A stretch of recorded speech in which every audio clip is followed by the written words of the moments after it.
안녕하십니까, 광대경의 나름입니다. 자, 오늘 두서없고 스포있는 영화 리뷰 바로 시작해 보도록 하죠. 오늘은 돌아온 봉준호 감독의 신작 미키 세븐틴입니다. 로버트 패틴슨, 마크 라팔러, 그의 주연의 영화입니다. 동명은 아니고 원작 소설인 미키 세븐이 있고요. 저는 이거를 만드는 게 들어갔다고 알고 그 다음에 이제 이 책이 발간이 된 거를 찾아서 먼저 읽어봤고요. 작년에 읽어봤고, 그리고 이제 이번에 미키 세븐틴을 보게 되었습니다. 미키 세븐틴 영화 저는 재밌게 봤어요. 지금 이렇게 여러 평들이 좀 이렇게 두 갈래로 갈리는 것 같은데, 일단은 그 부분에 대해서는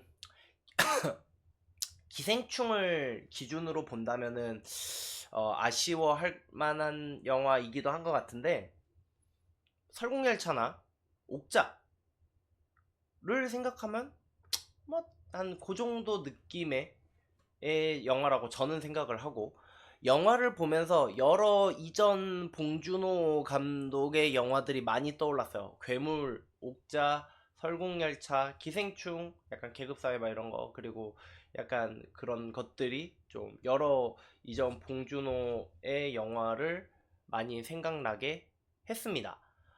줄거리를 좀 얘기를 하면, 이제 미키 반스라는 주인공이 이제 빚을 크게 지게 돼가지고 도망치듯이 지구에서 떠납니다. 이제 그러면서 이제 이 우주선 이제 해외 식민 행성 이주 계획에 지원을 하게 되고, 그러면서 이제 익스펜더블이라고 하는 직업으로 들어가요. 익스펜더블은 불가능한 뭐 이런 걸 미션을 해야 되기 때문에 어 자신의 기억을 하드웨어에다가 이렇게 따로 저장을 하고, 내가 죽으면 저장했던 기억을 몸을 다시 재구성을 해서 다시 뽑아내서 거기다가 이렇게 기억을 넣어서 그 다음에 내가 되어서 계속 임무를 수행하는 그런 직업입니다. 그래서 이제 흔히 우리 그 북유럽 신화에서 이제 얼음 서리거인들이 사는 그런 곳으로 나는 니플하임이라는 이름의, 그쪽도 이제 겨울이죠. 겨울 행성에 이제 인간들이 가게 되고, 거기서 있는 여러 가지 일들을 그리는 영화입니다.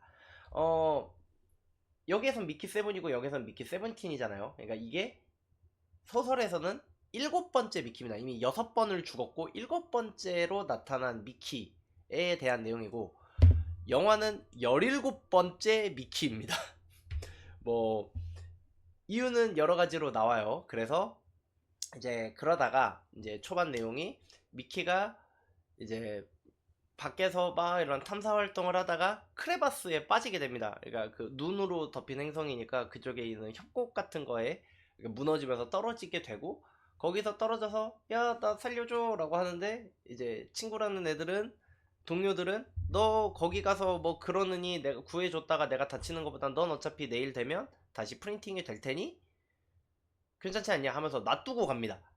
근데 이제 이때 당시에 미키 소설 같은 경우에는 미키 세븐이 한 일주일치인가 2주치인가의 기억을 업로드를 안 한 상태로 이제 갔다 그래요. 그러면서 씨발 이러다가 그 크리퍼라고 하는 괴물들이 나오는데, 괴물들이 얘를 살려줍니다. 그래서 어찌저찌 기지로 돌아갔는데, 기지에는 이미 그 다음 미키, 영화에서는 18번째 미키, 소설에서는 8번째 미키가 나오게 되고, 그러면서 그 안에서 들키면 안 되니까 영화상에서도 뭐 그렇고 여기서 이 똑같은 인간이 둘 존재하는 건 안 되기 때문에 그걸 숨기면서 안에서 계속 지내보고, 그러다가 들키게 되고, 그러면서 또 있는 일에 대해서 그리는 소설 영화입니다. 어, 일단은 소설하고 영화하고 다른 부분이 좀 몇 가지가 있어요. 어, 일단 얘는 7번, 얘는 17번, 이게 다르고, 그리고 방금 전에 그 말했듯이 여기 소설에선 좀 그런 느낌으로 나와요. 미키 세븐이 한 2주치의 기억을 업로드를 못하고 나갔다가 여덟 번째가 나와요. 그러면 여덟 번째는 한 2주치 기억이 없잖아요. 그리고 일곱 번째 애가 그동안 있었던 거에 대해서 이제 뭐 이렇게 되니까 도대체 왜 나는 그동안 왜 업로드를 안 했으며 이런 걸 막 서로 비판하고 막 그게 무슨 상관이야 막 이러는 싸우는 장면이 나오는데 약간 미키 세븐틴은 약간 그 각각의 나오는 것마다 발현되는 성격이 다르다라는 설정으로 나와요. 그래서 약간 미키 17은 좀 착하고 맹하고 좀 백치미라고 해야 될까? 착하고 맹하고 어리숙한 타입으로 나오는 반면에 미키 18 같은 경우에 굉장히 좀 공격성이 강하고 좀 다혈질인 그런 느낌으로 나옵니다. 그래서 이제 어떤 이렇게 말하는 투나 약간 영화에서는 약간 마약을 하는 그런 장면들도 나와요. 그리고 이 이주행성의 지도자가 한 명 나오는데 마크 러팔러가 이제 맡았던 그거를 보면은 약간 영화에서는 여러 정치인들이 떠올라요. 어, 미국의 누구라든지 저는 오히려 우리나라의 누구가 자꾸 떠오르더라고요. 중간에 이렇게 제압당하는 장면을 이렇게 보면서 분명히 그 전에 만들었는데 성구 아닌가라는 생각도 좀 들었고요.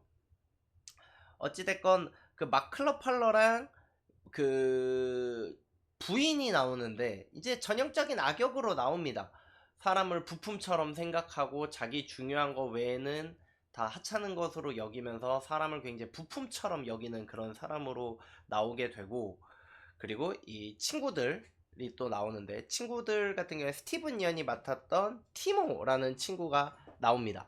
어, 소설에선 다른 이름으로 나오는데 이것도 약간 성격이 전혀 달라요. 이렇게 영화상에서는 굉장히 그 약간 주인공 등쳐먹는 캐릭터, 약간 굉장히 얄미운 캐릭터로 나오게 됩니다.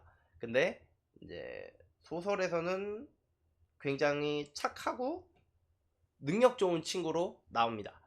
그리고 지금 여기에 보면은 옆에 흑인 한 분이 보일 텐데 저게 주인공의 여자친구입니다. 굉장히 능력이 좋고 그 직업이 달랐던 것 같은데 여기 소설에서는 스티븐 연이랑 저 여자친구가 둘 다 조종사로 나오는데 영화에서는 무슨 경찰 소방관 약간 그런 개념으로 나와요. 굉장히 능력이 좋은. 어찌됐건 그 여자친구 때문에 좀 우리 미키가 참 그 열악한 환경이지만 잘 버티고 살아가고 정말 그 변함없이 사랑을 주는 그런 캐릭터로 나옵니다. 그리고 또 기억에 남는 캐릭터가 그 연구원 캐릭터가 있는데 그 연구원 캐릭터 참 순하니 맹하니 귀여웠고 약간 이 키 아이템 같은 거를 만들어줘요. 영화에서는 이렇게 통역기 같은 걸 만들어주는 그런 역할이 있고, 그리고 크리퍼라고 하는 이제 괴물들이 나오게 되는데 이게 소설에서는 스타쉽 트루퍼스라는 그 옛날 영화를 보면 그러니까 우리 그 스타크래프트의 저그 종족처럼 약간 생각을 공유하는 그런 느낌인데 여기는 아이도 있고 엄마 약간 모성 같은 그런 느낌도 있고 그리고 약간은 귀엽게 표현이 돼요. 자, 또 뭐 대충 캐릭터 설명은 여기까지 하도록 하죠. 뭐 영화 보신 분들은 뭐 아실만한 내용이고 또 안 보신 분들은 대충 이 정도만 얘기해도 재밌을 거라고 생각합니다. 자, 그 다음은 연기력을 얘기 안 할 수가 없을 것 같아요. 연기력은 진짜 로버트 패틴슨이 저는 로버트 패틴슨을 언제 처음 봤냐면 트와일라이트에서 처음 봤는데 트와일라이트에서 주인공 정말 잘생긴 주인공으로 나오고 그 다음에 해리포터 세드릭 디고리 우리 후플푸프의 자랑이죠. 그리고 테넷에서 봤었고 크게 큰 영화들은 그렇게 하고 그 외에 로버트 패틴슨이 나왔던 그 다른 영화들이 좀 더 있는데 그 전체 영화를 통틀어서 제일 찌질하게 나와요. 정말 맹하고 뭔가 불쌍한데 뭔가 미워하자니 그렇고 저게 정말 내가 아는 그 잘생긴 로버트 패틴슨이 맞나? 그리고 미키 18은 그보다는 좀 다혈질적인 모습으로 나온다고 했잖아요. 이게 눈빛하고 연기 이거 하나로 이 둘이 다르게 보이게 하는 그 연기가 너무 좋더라고요. 재밌게 봤어요. 그리고 그 마크 러팔러 같은 경우에는 약간 이가 약간 인공치아처럼 이렇게 해가지고 말을 이렇게 하는데 그 설국열차의 그 저기 여자분이 생각나는 그런 느낌의 분장 느낌도 좀 있고, 하여튼 좀 전형적인 정치인 느낌으로 나와요. 소설에서는 정치인보단 군인 같은 느낌으로 많이 나왔던 걸로 기억을 하고 그렇습니다. 그리고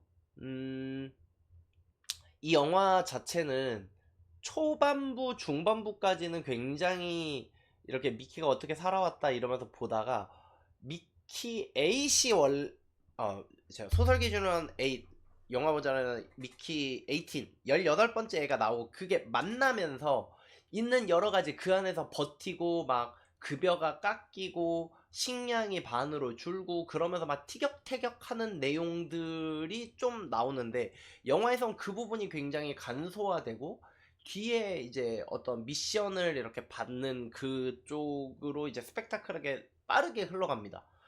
거기에서 좀 보는 사람들의 호불호가 조금 나뉘는 것 같고, 저는 그냥 뭐 요건 요거대로의 재밌는 각색이었다고 생각을 합니다. 그리고 마지막에 그 소설에서는 커다란 폭탄을 들고 그 크리퍼들이랑 이렇게 한꺼번에 없어져라 라는 그런 미션을 주는데, 반물질 폭탄 뭐 이런 게 언급이 돼요. 그러니까 모든 게 그러니까 지구에서는 쓸 수 없는 무기 뭐 이런 부분이 나오는데, 미, 영화에서는 그것보다는 이제 좀 더 중재하고 약간 평화적으로 해결을 하려고 노력을 하다가, 물론 이제 마크 러팔러의 악역은 가가지고 뭐 이 말 안 들으면 니들 둘 다 폭탄으로 터트려볼까 뭐 이러다가 이제 전투 씬이 살짝 있다가 이렇게 마무리가 되는 느낌입니다. 그리고 엔딩이 해피엔딩으로 나와요.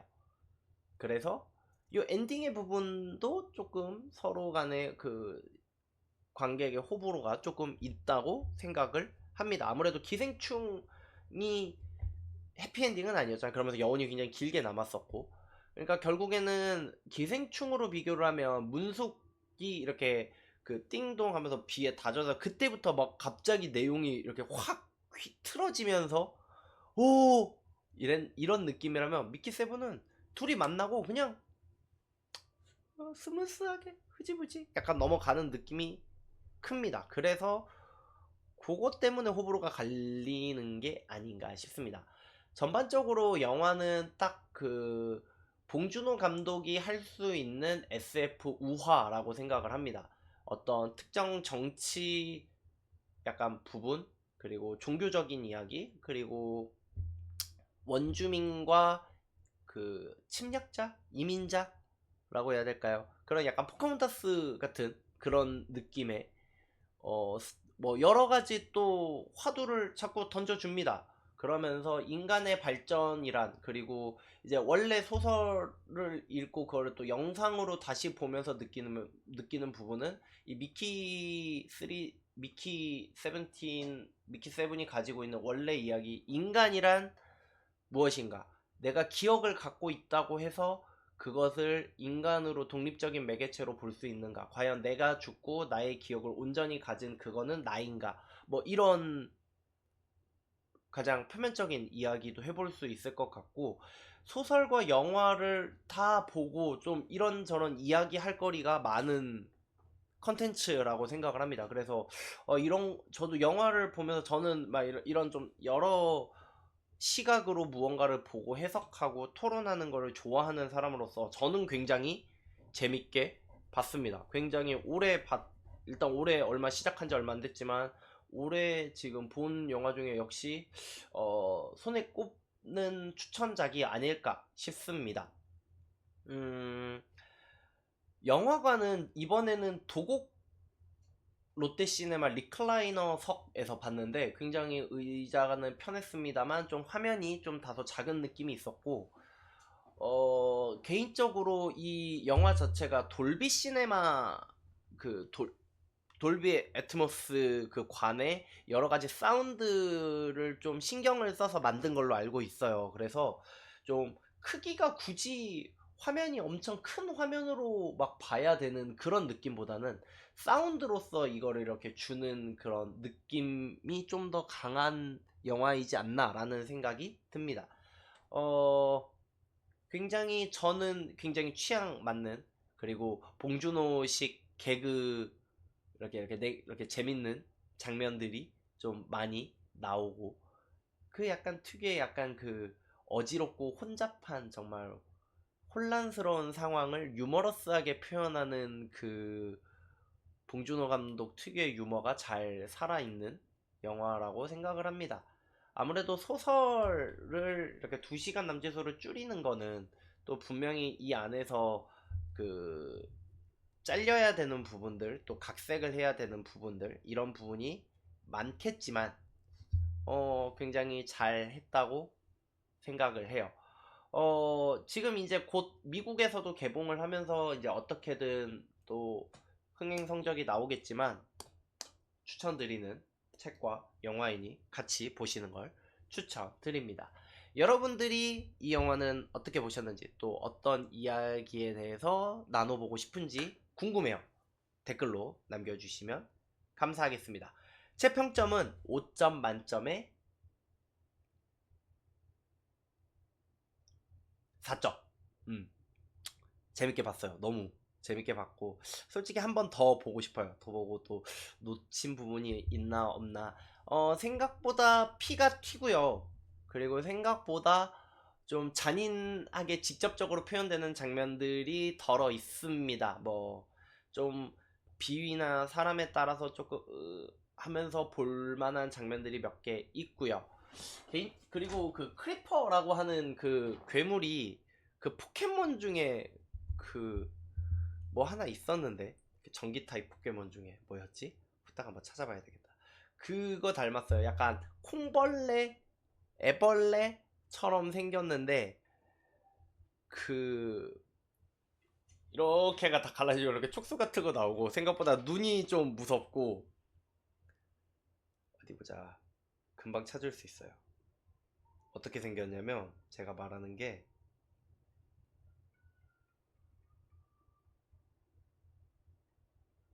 찌르성게 말고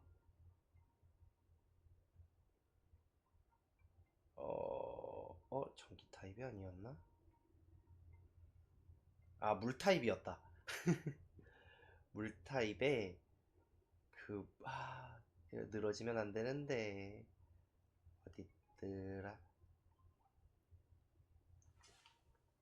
누기머니. 약간 요게 생각났어요. 대충 요렇게 애벌레처럼 생긴 크리퍼라는 캐릭터가 나오고, 뭐 크리퍼 인형 굿즈가 요즘 나오는 것 같던데 하나 정도는 갖고 싶습니다.